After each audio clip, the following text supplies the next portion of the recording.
Hello friends, स्वागत है एक बार फिर से आपका आपके अपने यूट्यूब चैनल वाईके सर ऑफिशियल पर। दोस्तों, आज हम बीपीएससी के द्वारा जो सुपरटेट लिए जाने की जो परीक्षा लिए जाने की बात की जा रही है, उससे रिलेटेड जितने भी पॉइंट्स हैं सभी पॉइंट्स पर चर्चा करेंगे। और उसके अलावे 7वें चरण से रिलेटेड आपके जितने भी सवाल हैं, जितने भी आपके क्वेश्चंस हैं, सारे क्वेश्चंस को इस वीडियो के माध्यम से आपको सॉल्व करेंगे। तो दोस्तों, आप हमारे साथ अंत तक बने रहिए और एक एक करके सभी पॉइंट पर विस्तार पूर्वक चर्चा करेंगे।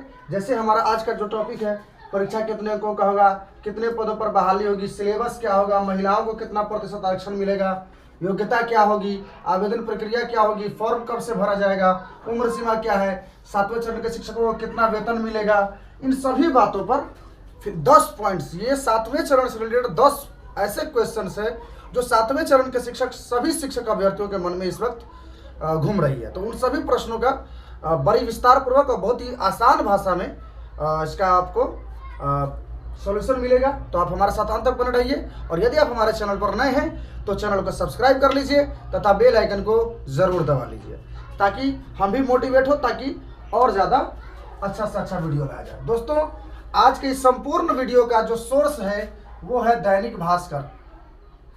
साथियों, दैनिक भास्कर के जो अखबार है, जो न्यूज़पेपर है, उस न्यूज़पेपर के माध्यम से 7वें चरण से रिलेटेड कई सारे ऐसे प्रश्न का जवाब दिया गया है जिसका इंतजार 7वें चरण के लगभग सारे अभ्यर्थी कर रहे थे। आइए एक एक करके शुरू करते हैं। पहले शुरू करते हैं परीक्षा कितने अंकों का होगा, एग्जाम पैटर्न के बारे में। तो दोस्तों, आपको बता दूं कि वस्तुनिष्ठ परीक्षा यानी ऑब्जेक्टिव टाइप क्वेश्चंस होंगे, 100 क्वेश्चंस होंगे, 100 ही अंक के होंगे। तो ये एक कहा जा रहा है। उसके अलावा नेगेटिव मार्किंग नहीं होगी। नेगेटिव मार्किंग की जो एक ये था कि कंसर्न था 7वें चरण के शिक्षक अभ्यर्थियों, क्योंकि सर बीपीएससी का तो नियम है, मैंने भी पहले के वीडियो में बताया था कि बीपीएससी का नियम है कि जो भी परीक्षा बोलेगी उसमें नेगेटिव मार्किंग होगी,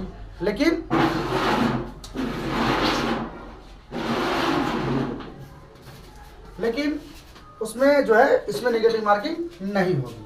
उसके अलावा सामान्य वर्ग के लिए जो कट ऑफ जो है ये 50% अंक अनिवार्य है। यानी आप सुपरटेट की परीक्षा पास करना चाहते हैं तो आपको 50% अंक लाना अनिवार्य होगा ऑन रिजर्व जो कैटेगरी है, यानी सामान्य वर्ग के जो लोग अभ्यर्थी हैं उनके लिए।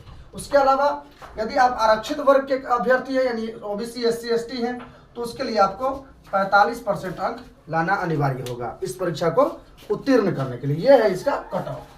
अब आगे चलते हैं दूसरे प्रश्न पर। दूसरा प्रश्न है साथियों, कितने पदों पर होगी बहाली। तो साथियों, माध्यमिक और उच्च माध्यमिक में यानी हाई स्कूल यानी 9 से 12 तक 1,30,000 पदों पर बहाली की जाएगी। 1,30,000 से भी अधिक पद है जिस पर बहाली की जाएगी। उसके अलावा प्रारंभिक में यानी 1 to 8 में 80,000 प्लस पद पर बहाली आएगी।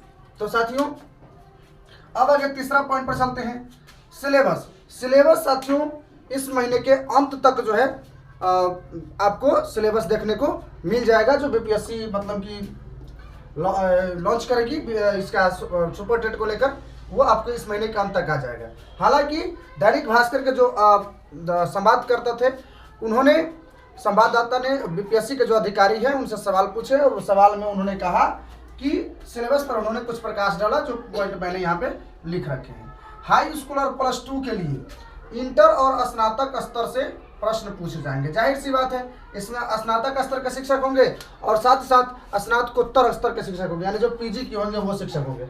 तो इंटर और अगर आप ग्रेजुएशन और पोस्ट ग्रेजुएशन अगर आप किए होइएगा तो आपको पता होगा ग्रेजुएशन और पोस्ट ग्रेजुएशन का सिलेबस जो है वो लगभग समान ही है। तो स्नातक स्तर के प्रश्न आपसे पूछे जाएंगे हाई स्कूल और +2 के लिए, जबकि प्रारंभिक यानी 1 to 8 के लिए मैट्रिक और इंटर स्तर के प्रश्न आपसे पूछे जाएंगे। उसके अलावा चौथा प्रश्न है, महिलाओं को कितना प्रतिशत आरक्षण मिलेगा। तो माध्यमिक और उच्च माध्यमिक में कुल पद का 35% पद जो होगा वो महिलाओं के लिए आरक्षित होगा। यानी 1,30,000 की जो बहाली आएगी उसमें 35% सीट जो होगा वो महिलाओं के लिए आरक्षण होती है। महिलाओं के लिए बहुत ही खुशी की बात है। साथियों अब आप कहिएगा सर नियमावली में तो 50% आरक्षण की बात कही जा रही है, तो 50% जो आरक्षण की बात कही जा रही है साथियों वो आपको 1 to 8 के लिए है, न कि आपको यहाँ पे माध्यमिक और उच्च माध्यमिक के लिए है। साथियों अब छठे प्रश्न पर आते हैं, योग्यता क्या होगी। अगर आप 9 से 12 में टीचर बनना चाहते हैं तो आपके पास बीएड या एमएड जो भी हो, और उसके साथ साथ स्टेट यानी senior teacher secondary teacher eligibility test यानी स्टेट जो है वो आपका उत्तीर्ण होना चाहिए, आप पास होने चाहिए उसमें। उसके अलावा अगर आप 1 to 8 में टीचर बनना चाहते हैं तो बीएड या डीएलएड जो भी आप किए हैं, और उसके अलावा बीटेट और सीटेट चाहिए। अगर ये दोनों डिग्री अगर आपके पास एप्लीकेबल है, आप फाइनल है आपका, तो आप 7वें चरण सुपर टेट के लिए अप्लाई कर पाएंगे। उसके अलावा साथियों अगला प्रश्न है क्वेश्चन नंबर 7, आवेदन की प्रक्रिया क्या होगी। तो साथियों आवेदन ऑनलाइन लिए जाएंगे, है ना, डोमिसाइल लागू होगा, यानी बिहार से बाहर के अभ्यर्थी जो है वो इसमें फॉर्म नहीं भर पाएंगे, वही अभ्यर्थी फॉर्म भर पाएंगे जो बिहार के अस्थायी निवासी हैं। दूसरा, नियुक्ति केंद्रीय किस तरीके से होगी, यानी सेंट्रलाइज तरीके से होगी। मेरिट के आधार पर चॉइस होगा, यानी आपकी पोस्टिंग कहाँ होगी वो आपको मेरिट के अनुसार उस पर चॉइस होगा। मेरिट निर्माण की जो प्रक्रिया होगी वो आयोग करेगी, यानी जो भी आयोग यानी बिहार लोक सेवा आयोग का नाम अभी आगे चल रहा है। हालांकि साथियों बीपीएससी कहा जा रहा है, लेकिन बीपीएससी फाइनल अभी तक नहीं किया गया है। हालांकि खबरें ये आ रही कि ज़्यादातर उम्मीद है कि बीपीएससी ही करेगी। तो ये आवेदन की प्रक्रिया होगी। फॉर्म भरने के बाद मेरिट निर्माण की जो प्रक्रिया होगी वो भी आयोग ही करेगी। आयोग उसको करने के बाद जिला में भेजेगी। आपको पता ही है कि अब जिला कटरा कर दिया गया है, तो जिला में आएगी, जिला उसको वेरिफिकेशन करके संशोधित करके फिर शिक्षा विभाग को भेजेगी, तो शिक्षा विभाग क्या कहते हैं कि आयोग को भेजेगी, तो आयोग उसकी नियुक्ति करेगी।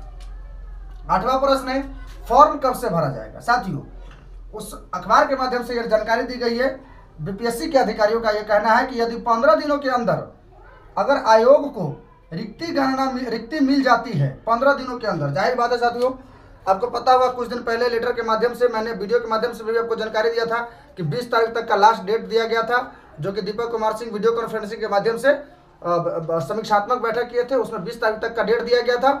आज है 20 तारीख, तो आज तक रिक्ति गणना को फाइनल यानी शिक्षा विभाग में चल जाएगा।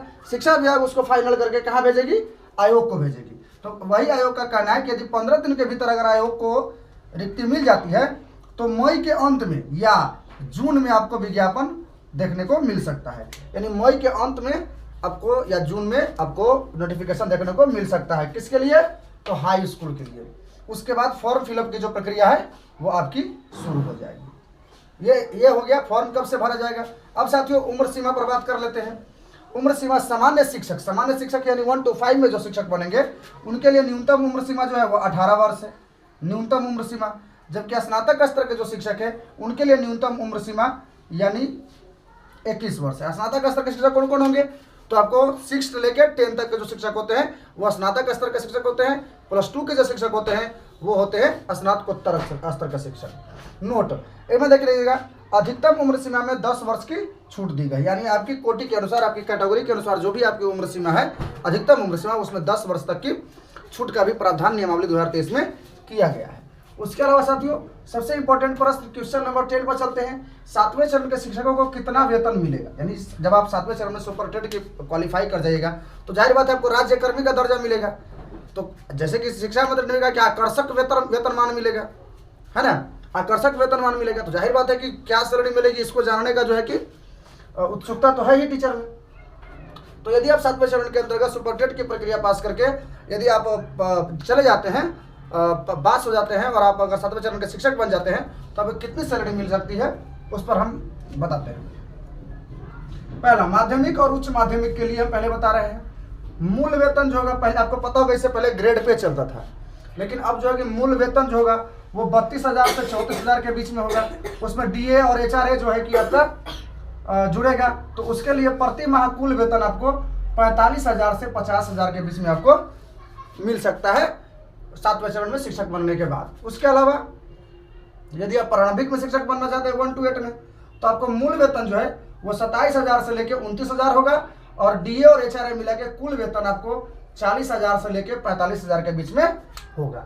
तो कुल मिला के कह सकते हैं कि काफ़ी अच्छी सैलरी मतलब कि होगी। नोट में समझ लीजिएगा यहाँ पे नियोजित शिक्षक यदि बीपीएससी की परीक्षा पास कर देते हैं, जैसा कि नियमावली में भी इस बात की चर्चा की गई है, पास करते हैं तो उनकी सैलरी जो होगी वो नए शिक्षकों से अधिक होगी। जाहिर बात है कि वो पुराने टीचर हैं, तो उनकी सैलरी यदि बीपीएससी की परीक्षा से वो पास कर जाते हैं तो उनको अच्छी सैलरी मिलेगी, लेकिन उनको राज्यकर्मी का दर्जा नहीं मिलेगा। राज्यकर्मी का दर्जा उनको ही मिलेगा जो फ्रेश कैंडिडेट से, जो नए शिक्षक बहाल होंगे उन्हें ही राज्यकर्मी का दर्जा दिया जाएगा। तो यह बीपीएससी सुपर टेट संपूर्ण जानकारी आपके समक्ष, आपने इस चीज सारे चीज को एक एक करके समझ लिया। यदि इस रिलेटेड और भी कोई आपके पास प्रश्न है तो आप उस प्रश्न को कमेंट के माध्यम से जरूर पूछ लीजिएगा। मिलते हैं अगले वीडियो में, तब तक के लिए देखते रहिए वाईके सर ऑफिशियल। और यदि आप हमारे चैनल पर नए हैं तो चैनल को सब्सक्राइब कर लीजिए तथा बेल आइकन को जरूर दबा लीजिए। जय हिंद, वंदे मातरम।